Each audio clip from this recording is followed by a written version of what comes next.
Assalamualaikum warahmatullahi wabarakatuh.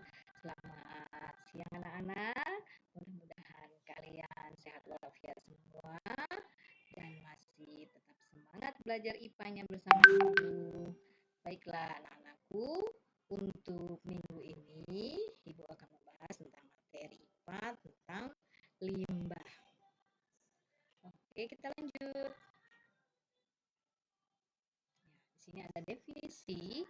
Definisi secara umum, limbah adalah bahan sisa atau buangan yang dihasilkan dari suatu kegiatan dan proses produksi, baik pada skala rumah tangga, industri, pertambangan, dan sebagainya. Berdasarkan bentuk fisiknya, limbah dapat dibagi atas 3 jenis, yaitu pertama adalah limbah padat. Limbah padat berasal dari kegiatan industri dan domestik. Limbah domestik pada umumnya berbentuk limbah padat rumah tangga. Limbah padat kegiatan perdagangan, perkantoran, peternakan, pertanian, serta dari tempat-tempat umum. Jenis-jenis limbah padat yaitu seperti kertas, kayu, kain, karet atau kulit tiruan, plastik, metal, gelas atau kaca, organik, bakteri, kulit telur, dan lain-lain. Untuk contoh limbah padat. Oke, kita lanjut lagi.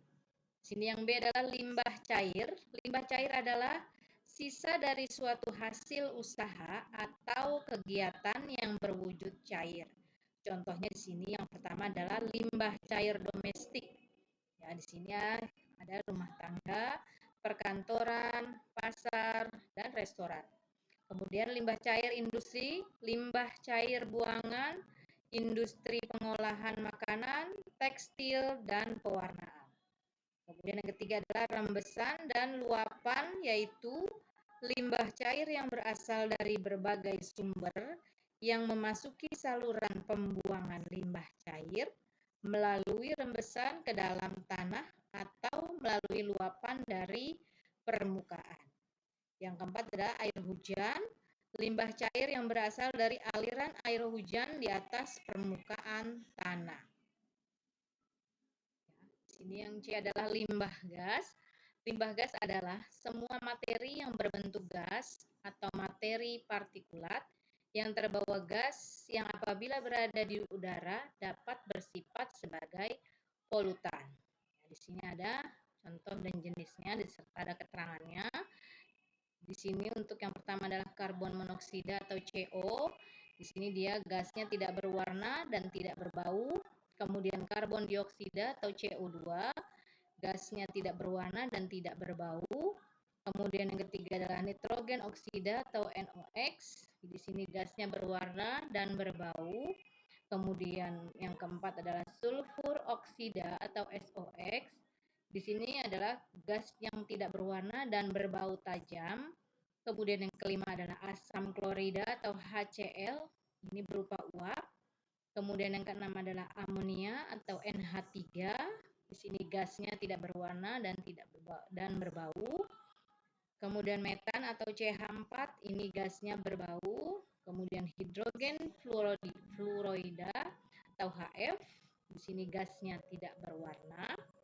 Dan 9 adalah nitrogen sulfida atau NS, gasnya berbau. Dan 10 klorin atau Cl2, di sini gasnya berbau. Itu jenis-jenis untuk limbah gas. Oke, kita lanjut. Di sini juga ada jenis limbah berdasarkan senyawa atau komposisinya. Yang A itu limbah organik. Limbah organik merupakan segala limbah yang mengandung unsur karbon atau C. Limbah organik dapat meliputi limbah dari makhluk hidup, misalnya dari kotoran hewan dan manusia, kemudian sisa-sisa makanan dan sisa-sisa tumbuhan yang mati, kemudian kertas, plastik, dan karet. Limbah organik dapat mengalami pelapukan atau dekomposisi dan terurai menjadi bahan yang lebih kecil dan tidak berbau, yang di sini kita sering sebut adalah kompos. Kemudian yang B adalah limbah anorganik. Limbah anorganik adalah limbah yang tidak mengandung unsur karbon seperti logam, ya, misalnya di sini besi dari mobil bekas atau perkakas, dan aluminium dari kaleng bekas atau peralatan rumah tangga. Ya, kemudian kaca dan pupuk anorganik, misalnya di sini yang mengandung unsur nitrogen dan fosfor. Ya, itu jenis limbah berdasarkan komposisinya. Kemudian di sini limbah berdasarkan sumber atau asal limbahnya. Di sini ada dua juga, yang adalah limbah non-domestik. Limbah non-domestik yaitu limbah yang berasal dari pabrik, industri, pertanian, peternakan, perikanan, dan transportasi, serta sumber-sumber lainnya. Limbah pertanian biasanya terdiri atas pestisida, bahan pupuk, dan lainnya. Kemudian yang B adalah limbah domestik. Limbah domestik adalah semua limbah yang berasal dari kamar mandi, dapur, tempat cuci pakaian, dan lain sebagainya, yang secara kuantitatif terdiri atas zat organik, baik padat maupun cair. Bahan berbahaya, zat beracun atau B3, garam terlarut, dan lemak. Ya.